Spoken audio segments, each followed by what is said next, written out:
The Wasp Factory. Chapter 11. The Prodigal.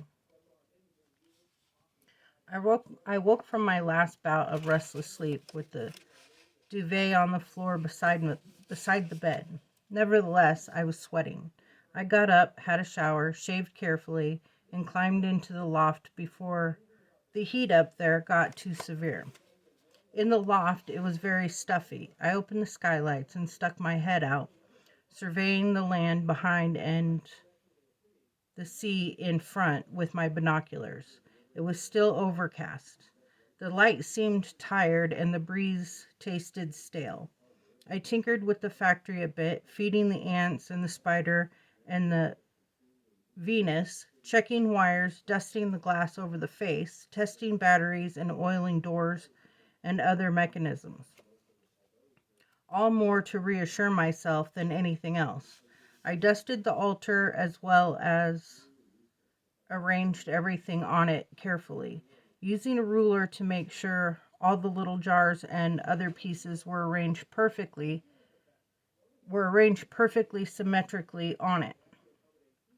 I was sweating again by the time I came down, but couldn't be bothered having another shower. My father was up and made breakfast while I watched some Saturday morning television. We ate in silence. I took a tour around the island in the morning, going to the bunker and getting the head bag so I could do any necessary repair work to the poles as I made my way around. It took me longer than usual to complete the circuit because I kept stopping and going to the top of the nearest tall dune to look out over the approaches. I never did see anything. The heads on the sacrifice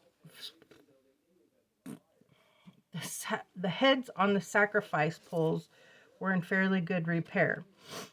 I had to replace a couple of mice heads, but that was about all. The other heads and the streamers were intact. I found a dead gull lying on the mainland face of a dune opposite of the island's center. I took the head and buried the rest near a pole. I put the head, which was starting to smell, in a big plastic bag and stuffed it with I put the head, which was starting to smell, in a plastic bag and stuffed it in the head bag with the dried ones. I then saw birds go up as somebody came along the path, but I knew it was only Mrs. Clamp. I climbed a dune to watch and saw her pedaling over the bridge with her ancient delivery bike. I took another look over the pasture land and dunes beyond. Once she had disappeared around the dune before the house.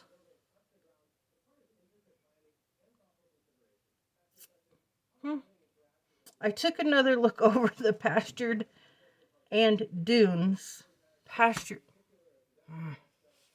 pasture land and dunes beyond. Once she had disappeared around the dune before the house, but there was nothing, just sheep and gulls. Smoke came from the dump, and I could just hear the steady grumble of an old diesel on the railway line. The sky stayed overcast but bright, and the wind sticky and uncertain. Out to sea, I could make out golden slivers near the horizon where the water glittered under breaks in the cloud, but they were far, far out. I completed my round of the sacrifice poles, then spent half an hour near the old winch, indulging in a bit of target practice. I set up a few cans on the rusty iron of the drum housing, went back 30 meters and brought them all down with my catapult, using only 3 extra steelies for 6 cans. I set them up again once I had recovered all but one of the big ball bearings. I set them up again once I had recovered all but one of the big ball bearings, went back to the same position and threw pebbles at the cans. this time taking 14 shots before all the cans were down. I ended up throwing the knife at a tree by the old sheep pen a few times and was pleased to find I was judging the number of tumbles well, the blade whacking into the much cut bark straight each time.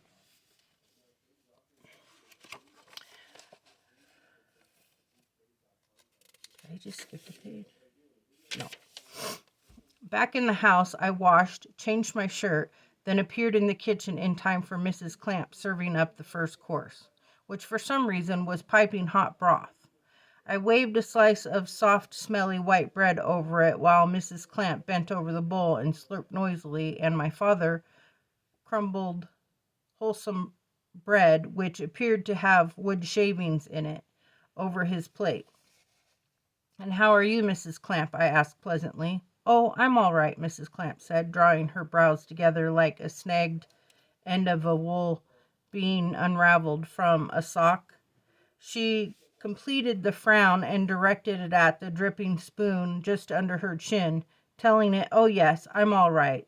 Isn't it hot?" I said and hummed. I went on flapping the bread over my soup while my father looked at me darkly. "It's summer," Mrs. Clamp explained. "Oh yes," I said. I'd forgotten. "Frank," my father said rather unclearly, his mouth full of vegetables and wood shavings, "I don't suppose you recall the capacity of those spoons, do you?" "A quarter gill," I suggested innocently. He glowered and sipped some more soup. I kept on flapping, stopping only to disturb the brown skin that was forming over the surface of my broth. Mrs. Clamp sipped again. "And how are things in town, Mrs. Clamp?" I asked. "Very well, as far as I know." Mrs. Clamp informed her soup and nodded. My father was blowing at his spoon. The Mackey's dog had gone missing, or so I was told, Mrs. Clamp added. I raised my brows slightly and smiled in a concerned way. My father stopped and stared, and the noise of his soup dribbling off his spoon, and the end of stopped and stared, and the noise of his soup dribbling off his spoon, the end of which had started to drop slightly just after Mrs. Clamp's sentence, echoed around the room like piss going on a toilet bowl. "Really?" I said, keeping on flapping. "What a shame. Just as well my brother's not around, or he'd be getting the blame of it." I smiled, glanced at my father, then back at Mrs. Clamp, who was watching me with narrowed eyes through the rising steam from her soup. Dough fatigue set in to place. Dough fatigue set into the piece of bread I was using to fan the soup, and it fell apart. I caught the falling end smartly with my free hand and returned it to my side plate, raising my spoon and taking a tentative sip from the surface of the broth. Mrs. Clamp said. "Mrs. Clamp couldn't get your beef burgers today," my father said, clearing his throat on the first syllable of couldn't. "So she got you mince instead." "Onions?" Mrs. Clamp muttered darkly, spitting into her soup. I put one elbow on the table, rested my cheek on a fist, and looked puzzled at her. To no avail. She didn't look up, and eventually I shrugged to myself and carried on sipping. My father had put his spoon down, wiping his brow with one sleeve and using a fingernail in an attempt to remove a piece of what I assumed to be wood shaving from between the two upper teeth. "There was a wee fire down by the new house yesterday, Mrs. Clamp. I put it out. I was down there and I saw it and I put it out," I said. "Don't boast, boy," my father said. Mrs. Clamp held her tongue. "Well, I did," I smiled. "I'm sure Mrs. Clamp isn't interested." "Oh, I would say that," Mrs. Clamp said, nodding her head in slightly confusing emphasis. There, you see, I said, humming as I looked at my father and nodding towards Mrs. Clamp, who slurped noisily. I kept quiet, though the main course, which was a stew and only noted during the rhubarb and custard, that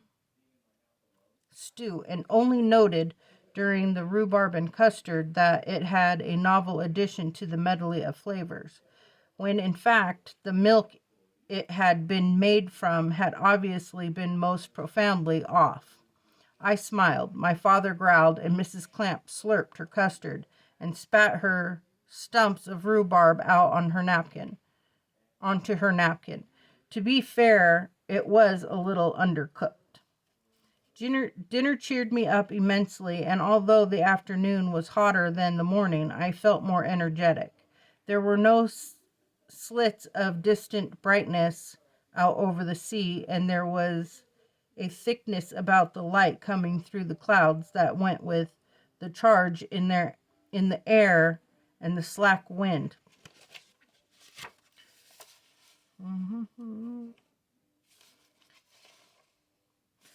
I went out, going once around the island at a brisk jog.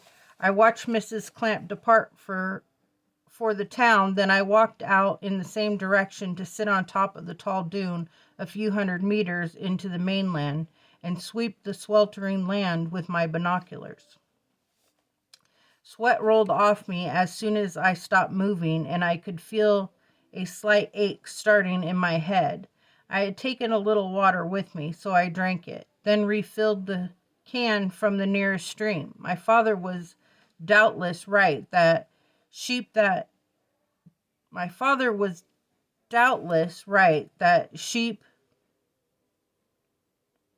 oh doubtless right that sheep shat in the streams, but I was sure I had long since grown immune to anything I could catch from the local burns, having drunk from them for years while I had been damming them.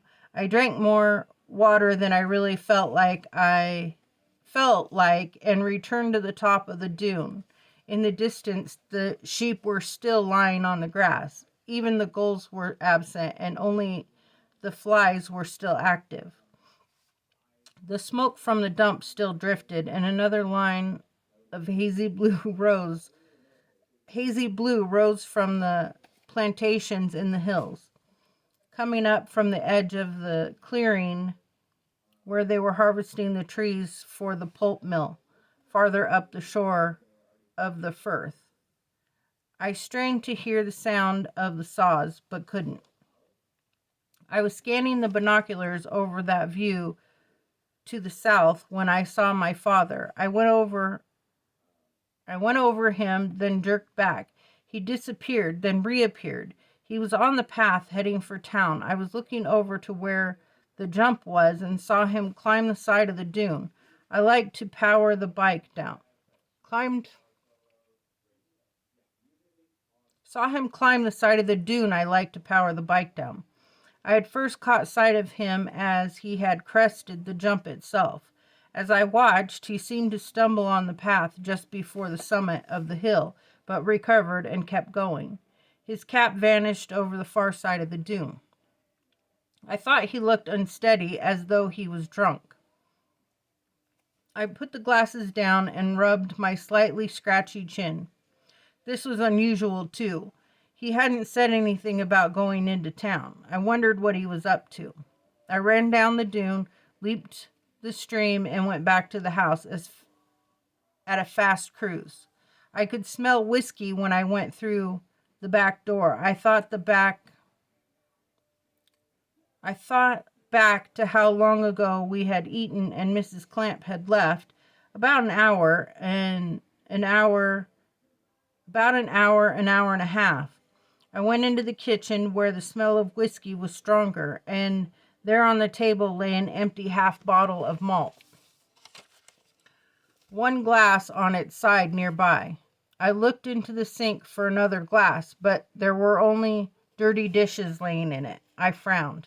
It was unlike my father to leave things unwashed. I picked up the whiskey bottle and looked for a black biro mark on the label, but there was nothing.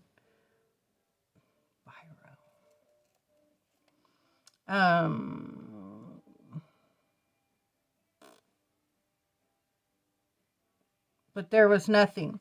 That might mean it had been a fresh bottle. I shook my head to myself, wiped my forehead with a dishcloth. I took off my pocketed waistcoat and laid it over a chair. I went out into the hall.